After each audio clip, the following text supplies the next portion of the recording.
Hello, everyone, and welcome to something a little bit different today. We're going to try something new, and we're going to be reading this article I found on Star Trek USS Defiant Explained, for reasons that should become apparent as we go on. This made its way onto the Star Trek Reddit a few weeks ago.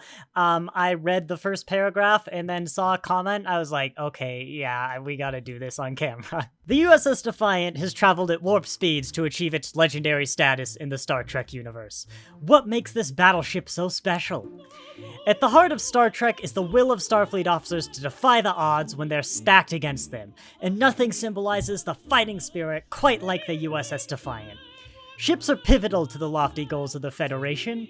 The first crew couldn't have set out to boldly explore the galaxy without one, which I guess is true. Starfleet would never have made first contact if they had lacked the means to even leave Earth in the first place. You know, something tells me that they would have made first contact if they never left. I suppose the Vulcans didn't make first contact with Starfleet, but when Starfleet made first contact with the Klingons, that was also on Earth. From scientific missions to duking it out in space for the very soul of galactic democracy, there's no feat that cannot be accomplished with a good engine and an even better warp factor. Duking it out in space for the very soul of galactic democracy.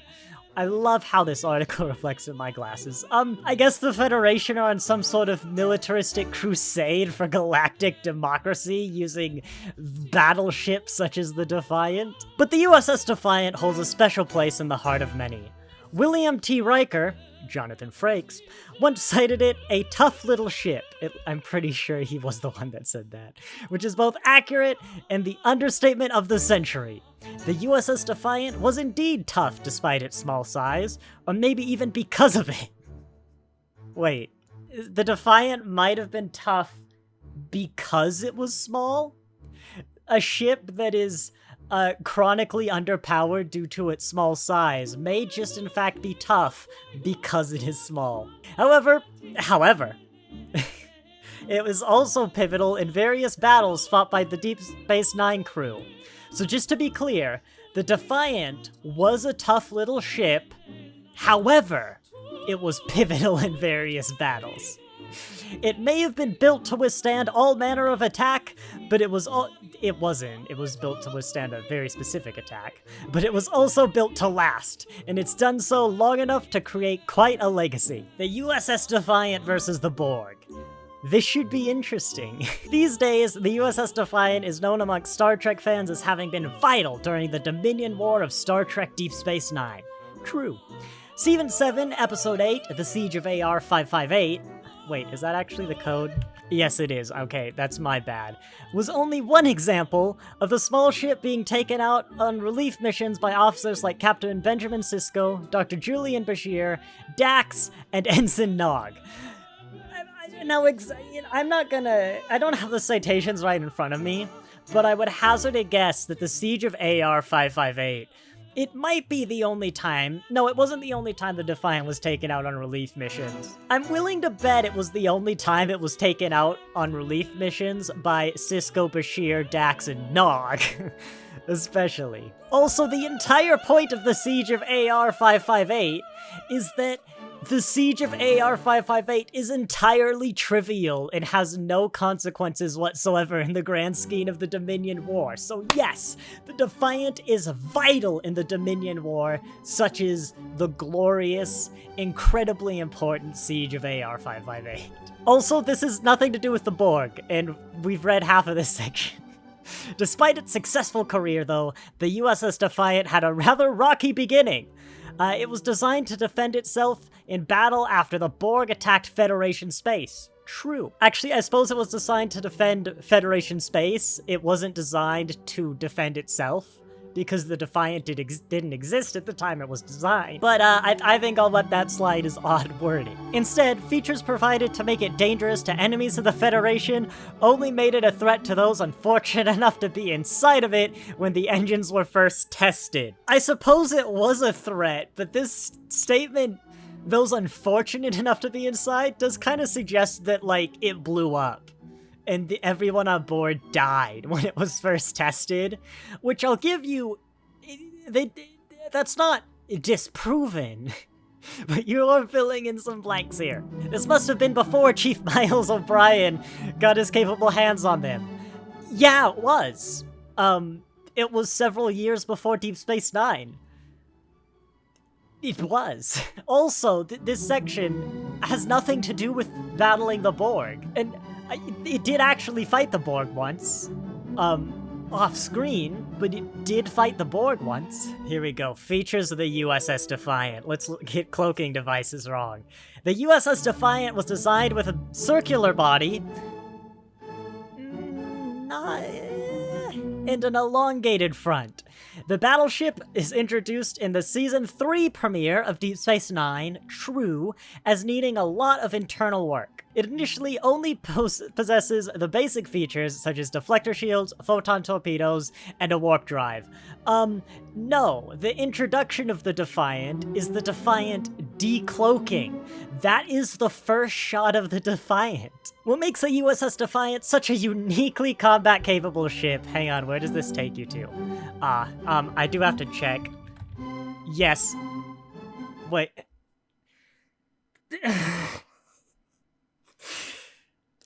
That is the USS Defiant.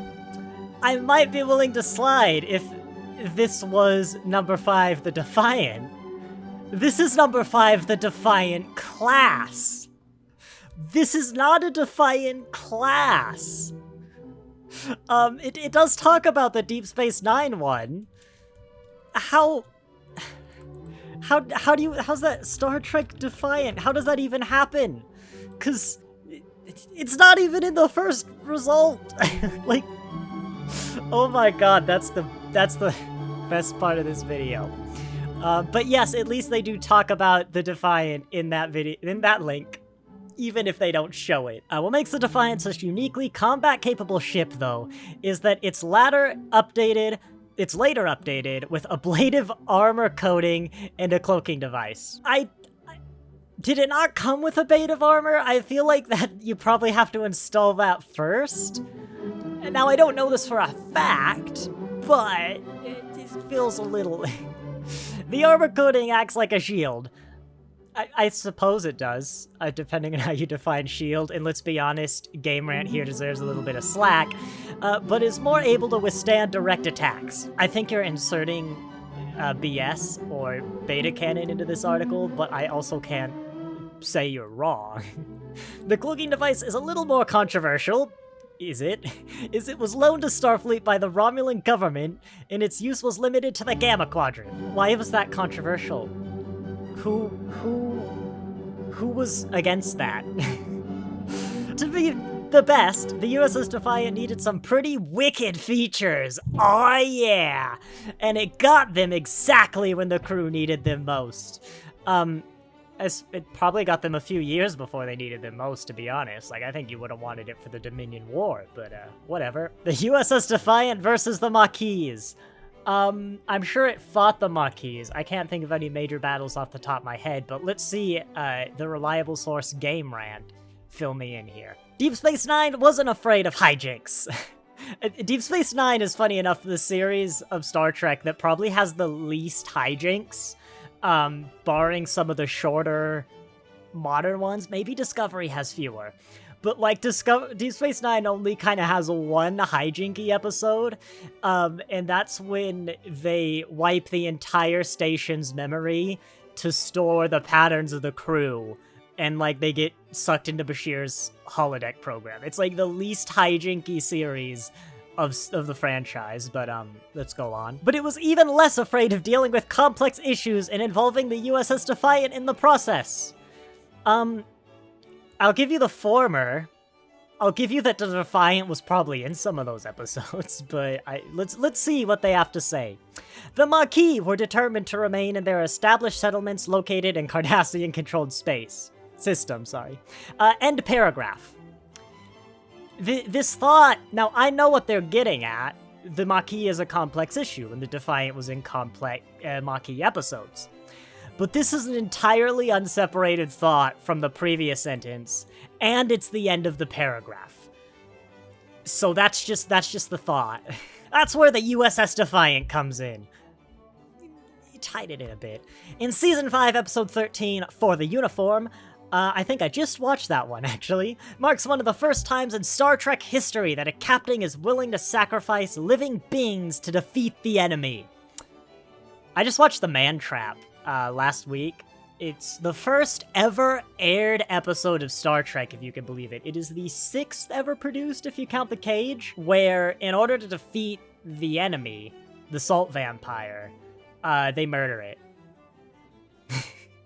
I could cite other examples, but I'm sure you know them. I'm pretty sure in the 450 preceding episodes, literally more than half of the franchise, I'm pretty sure there was at least one instance.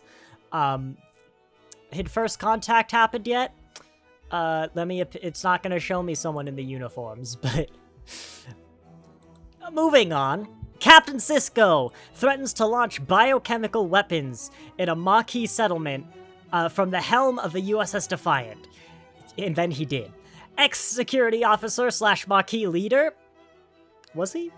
Michael Eddington, Ken Marshall, who plays Captain Sisko. What if I don't know Avery Brooks' name?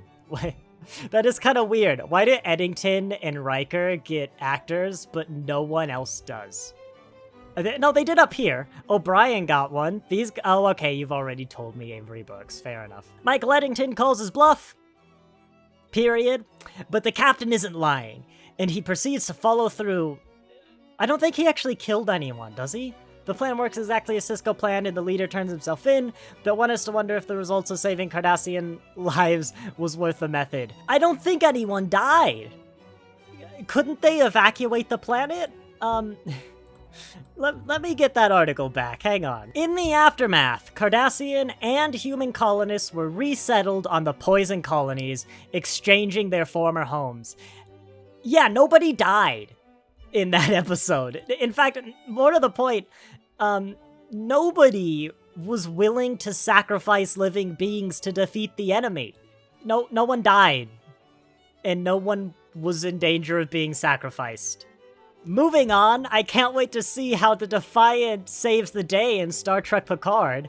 I thought it was gonna happen. It didn't actually happen. They just used the Enterprise D, but let's see how this goes. I also love how you've chosen an image that doesn't actually showcase the Defiant, and I'm pretty sure you photoshopped Geordi onto this image, so you could have budged that over a bit. Questionable use aside, the USS Defiant has really showed what it can do in the heat of the moment. In Season 6 of Deep Space Nine, the chips are down and the Dominion War is continuing to rack up an already high body count in one of the bloodiest battles in Star Trek. True. In Season 6, Episode 6, Sacrifice of Angels, Captain Sisko takes the USS Defiant into the Celestial Temple in a desperate attempt to convince the Prophets to provide protection from a Dominion attack. What the heck is this link? Why was Captain Sisko put in charge of Deep Space Nine? Okay, interesting link. That might be a future video. You want to be God? No, what does Sisko sound like? You want to be gods? Then be gods. I need a miracle. Bajor needs a miracle. Stop those ships. I don't know where that accent went, but I need some practice. The Prophets eventually agree, but vaguely allude, as they do, to a price he'll have to pay later on that he ends up not paying because of racism in the 1990s. I added that last bit, but it is true. Before Sisko can find out what that is, he's transported back to the USS Defiant, and then later greeted by grateful Bajorans back on Deep Space Nine. This miracle turns the tide of the war in favor of the Federation and its allies. Through a full surrender from Dominion forces. Though a full surrender of Dominion forces is a long way coming. I don't have any problems with this entire paragraph, other than the fact that the Defiant's kind of incidental here. He could have done this with a runabout. And same with the last example, what was really the weapon that wasn't standard on the Defiant. I can't remember how he got this weapon, but, This is just like the starship that they happen to use. A runabout could have done all this. The Enterprise could have done all this. The NX could have done this like 200 years out of date. So far, I'm not even sure you're explaining the Defiant. You're just kind of saying when we're about to end. But interesting. The USS Defiant has played an iconic role in Star Trek history, which you haven't really done a great job of selling me of. Its first appearance officially marked the Federation's willingness to prioritize the needs of a battle over its scientific goals. Yes, the willingness where you danced around the topic that it was a warship and you called it, I think, an escort vessel. There's kind of willing, but they're gonna dance around the topic. It has saved lives and taken them. It has been beaten and defeated almost as much as it's emerged victorious from bloody battles. Surely it was defeated the one time. First Contact the 2 times. I bet it's probably won a hell of a lot more. The USS Defiant was introduced in Star Trek First Contact.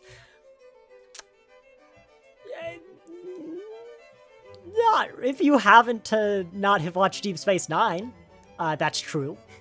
But endeared its pips. Oh no, you're going for that. You're actually saying it was introduced in First Contact. That's not just poor wording. But earned its pips for its service throughout Deep Space Nine. Star Trek Prodigy brings the USS Defiant back into action. Well, Picard sees it finally docked at the Starfleet Museum run by Commodore Geordie LaForge, LeVar Burton. Star Trek Prodigy, I think, has a hologram of the Defiant. I'm pretty sure the Defiant is not in Prodigy, is it? Oh my god, it is. It's in Mindwalk and Supernova. I did not notice that. Really? This episode features the appearance of several known starships, including the Defiant, the Centaur, and the Thunderchild. Well, there you go. GameRant, you've actually gone and done it. You've managed to put something that's not only correct, but I didn't know in... I don't know why I made that qualification. I mean, most of this stuff is incorrect. Or irrelevant. The Defiant will probably continue to make appearances for as long as it may be needed. I seriously doubt it, given it's in a museum in Picard, and there's... I guess you could have it in Prodigy, but whether it's active among the stars or laid to rest for new generations to learn of its importance in the survival of the Federation, after all these years, it seems like Star Trek just can't let the Defiant go. That's right. There have been 2 appearances since the 90s, but we just can't let it go. Sorry. More than 2. Picard had some. But we just can't let it go. Somewhat interestingly about this article, which I've just done a lot of time trying to look up, I think it's been edited since the last time it'd been updated, because the thing that I love the most I saw from the Reddit comment that made me want to do this as a video was the quote from this article: "Although smaller than a runabout, the Defiant had a crew complement of 200. Which is just such an amazing sentence for how wrong it is on every level. That's not in this article, and I can't find the original post, so I wonder if this had been edited, like an AI had written this or something. It says it's written by Kiana Delina Jones, but I wonder if it's been edited, which would be very unfortunate, but let me know what you thought about these. I don't know, I thought they could be fun. I've got a lot of these articles saved up. I've seen, read like the first little sentence or 2 to see if they're good. For example, Bajor is more than its suffering and has a rich history that predates its first introduction into Star Trek. There's some great lines I've read in these first lines. I don't know what the other articles are, but if you want me to look into some other GameRant articles that are just very bad Star Trek articles that are comically inaccurate, let me know. This was a bit of an experiment, but next week we should get back into Eagle Moss with book ships. So thanks for watching, and I'll see you next time.